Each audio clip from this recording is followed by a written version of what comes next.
स्वागत आहे तुमचं सुनीता सिंपल कुकिंगमध्ये। आज आपण झटपट चविष्ट असा सोया पुलाव कसा बनवायचा ते पाहणार आहोत। सोयाबीन पुलाव बनवण्यासाठी इथे मी सोयाबीन घेतलेले होते आणि त्यामुळे गरम पाण्यामध्ये थोडा वेळ मी भिजत घातलेले आहे। आता त्यातील पाणी आपल्याला या पद्धतीने पूर्ण असं व्यवस्थित काढून घ्यायचं आहे।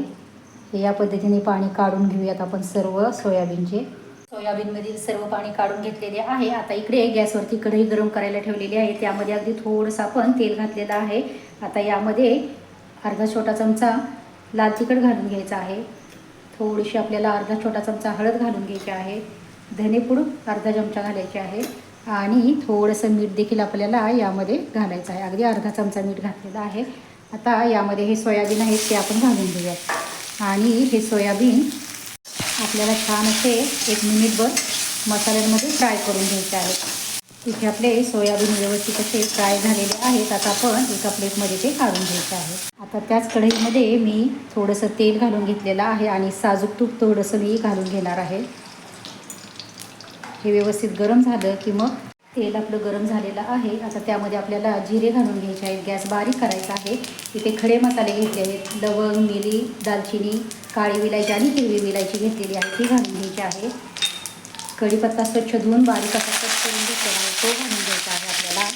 सोबतच आपल्याला कांदे 2 बारीक कट केलेले आहेत, उभी कट केलेले आहेत ते घालून घ्यायचे आहे। तुम्हाला जर चौकोनी कट करायचं असेल तर तुम्ही तसे देखील कट करू शकता। आता आपण हे व्यवस्थित असं मिनिटभर असं परतून घ्यायचं आहे। सोबतच आपल्याला हिंग देखील घालून घ्यायचं आहे। मिक्स करून घेऊयात हे।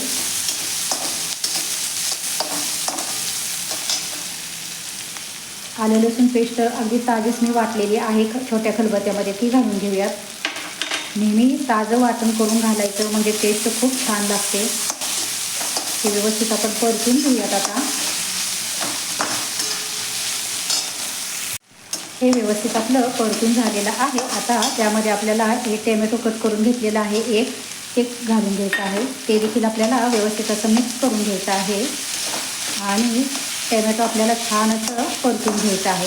1 मिनिटभर आपण टोमॅटो देखील परतून घेऊयात। इकडे मी लाल तिखट घेतलेला आहे, गरम मसाला घेतलेला आहे, कांदा लसूण मसाला थोडासा घेतलेला आहे, जिरे पावडर घेतलेले आहे, धने पावडर घेतलेले आहे आणि हळद घेतलेली आहे।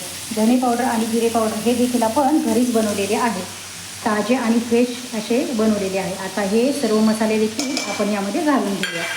व्यवस्थित आपल्याला मिक्स करून घ्यायचं आहे। आपले मसाले करपू नयेत त्यासाठी आपण त्यामध्ये थोडंसं अगदी पाणी घालून घ्यायचं आहे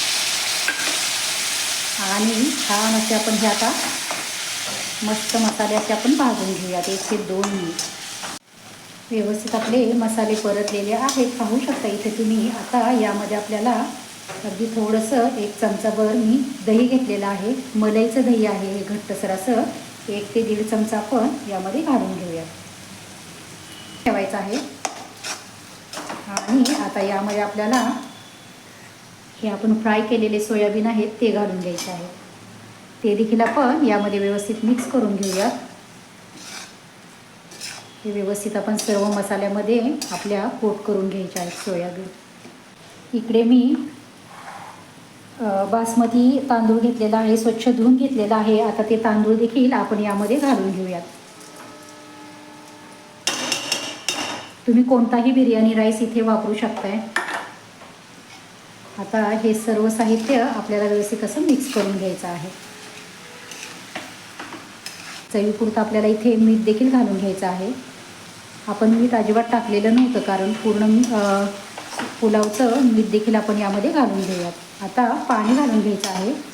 फुलपात्र मी तांदूळ घेतलेलं होतं तर त्यासाठी इथे मी 3 ग्लास भरून पाणी घेतलेलं आहे ते आपण यामध्ये घालून घेऊयात। कुकरला जर तुम्ही लावणार असेल तर अगदी थोडं पाणी घालायचं आहे। तांदूळ भिजल्यानंतर 1 बोट असं वरती थोडंसं पाणी घालायचं आहे कुकरमध्ये। आणि आता आपण कढईमध्ये करणार आहोत तर त्यासाठी इथे 1.5 फुलपात्रासाठी 3 ग्लास पाणी अगदी पुरेसं आणि बरोबर होतं। अगदी अचूक प्रमाण आहे हे। आता हे आपल्याला उकळी येऊ देऊयात आणि आपण मीडियम गॅसवरती हे छान शिजवून घेऊया।